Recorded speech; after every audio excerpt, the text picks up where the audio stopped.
le SME est d'accompagner des porteurs de projets entrepreneuriaux, donc des créateurs d'entreprises ou des repreneurs d'entreprises, avec la particularité, c'est que ces entrepreneurs sont des personnes étrangères, de nationalité étrangère, installées dans le territoire français depuis longtemps ou depuis récemment, bien sûr parlant français et ayant l'autorisation d'exercer une activité professionnelle. Donc nous les accompagnons dans leur projet entrepreneurial. On sait les difficultés pour tout un chacun en France de créer son entreprise, de se sortir de tous la complexité administrative, les relations avec les banques, sans parler de la communication, des réseaux sociaux, etc. Donc nous les accompagnons dans leur projet de création et les accompagnons jusqu'à totale autonomie dans leur activité, que ça prenne 3 mois, 6 mois, 3 ans, on ne sait pas. On a un an d'âge, donc on verra combien de temps certains chefs d'entreprise mettent pour être complètement autonomes. Voilà.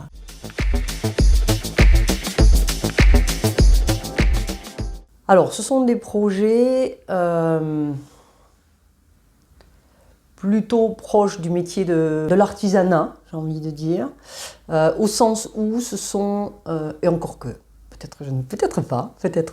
En fait, il y a des projets effectivement artisanaux dans le domaine de l'électricité automobile, dans le domaine de la création de bijoux, dans la coiffure et l'alimentation aussi, la restauration. Voilà, ça c'est ce que j'appelle des projets plutôt artisanaux, mais il y a également des projets de type audiovisuel. Donc créateur de conception vidéo et de reportage vidéo.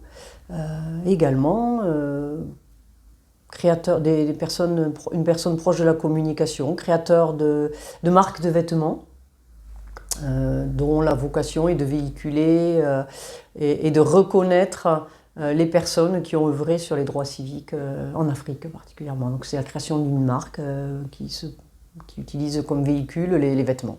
Voilà. Donc ce sont plutôt des TPE ou des petites sociétés anonymes, voilà, si le statut justifie d'avoir ce type de structure juridique.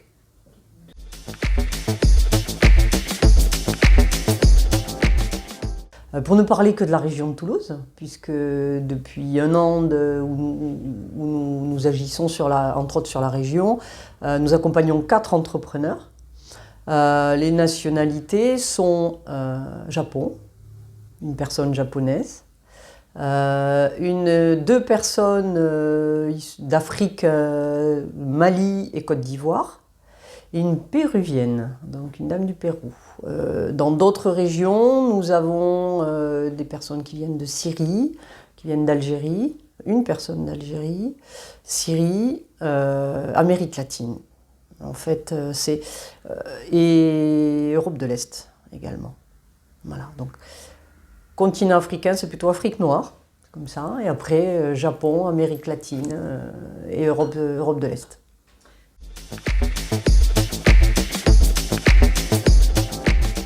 Je suis vice-présidente en fait de l'association. Ma motivation et mon ADN, c'est la transmission, l'accompagnement, l'aide. Donc je l'ai fait à titre perso-professionnel, où aujourd'hui je suis consultante, mais lorsque le président de l'association, Jean-Yves Rivière, m'a présenté son projet, j'ai dit c'est une façon de réaliser ce choix, d'accompagner, de transmettre, dans un domaine qui est celui de la philanthropie, qui est celui de l'accompagnement des personnes étrangères.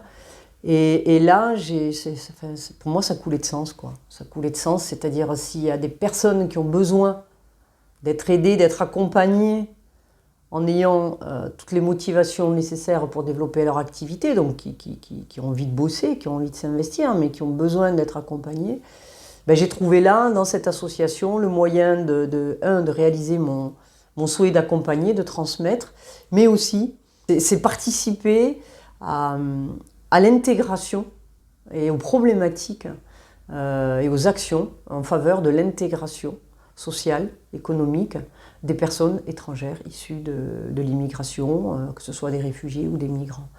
C'est quelque chose de très important et finalement l'entrepreneuriat est un vecteur très intéressant.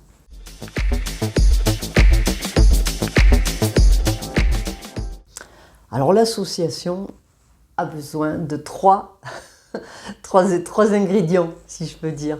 Il nous faut bien sûr des projets, des porteurs de projets. Hein, c'est notre raison, c'est notre mission. Nous comptons pour cela beaucoup sur le bouche à oreille entre eux, des entrepreneurs déjà que nous accompagnons. Ils sont eux-mêmes pourvoyeurs de contacts, c'est assez fabuleux d'ailleurs, notamment parce qu'ils ont vu ce que c'était que d'être accompagnés. Donc on a besoin de porteurs de projets, donc ça peut être par les entrepreneurs, par tous les organismes publics aujourd'hui ou associations, les associations qui œuvrent auprès de personnes. Alors, nous, ce qui nous intéresse, c'est dans le monde de l'entrepreneuriat et de l'intégration sociale et économique. Toutes ces associations sont forcément en contact avec des porteurs de projets, pour l'emploi également, hein, pourquoi pas. Voilà, donc des porteurs de projets.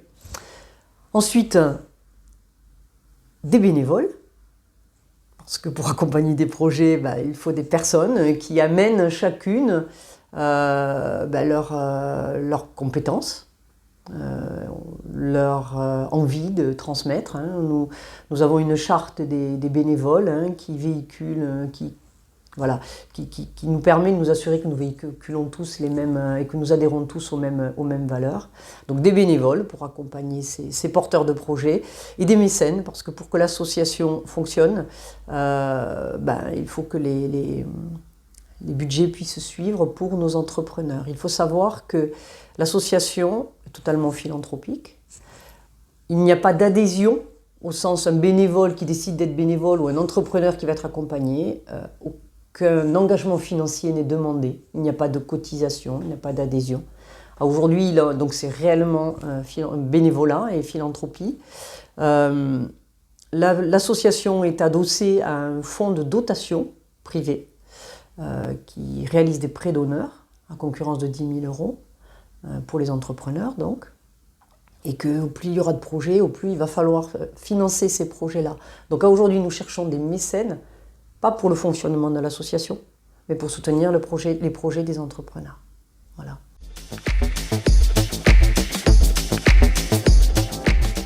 L'enrichissement interculturel et l'entraide, qui est la philosophie de l'association, nous sommes convaincus qu'elle peut exister entre les entrepreneurs eux-mêmes. Donc pour cela, en fait, nous sommes en train de mettre en place, et le proposons bien sûr aux entrepreneurs, le club des entrepreneurs.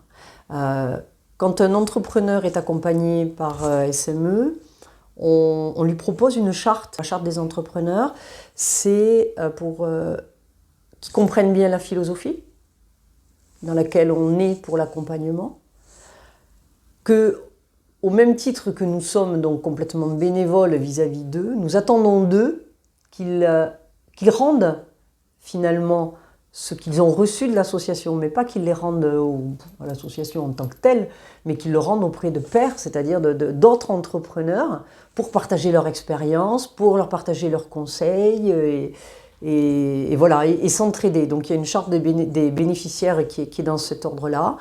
Et les partages qu'ils font, alors à Toulouse en tout cas, ils sont solidaires et ils s'entraident.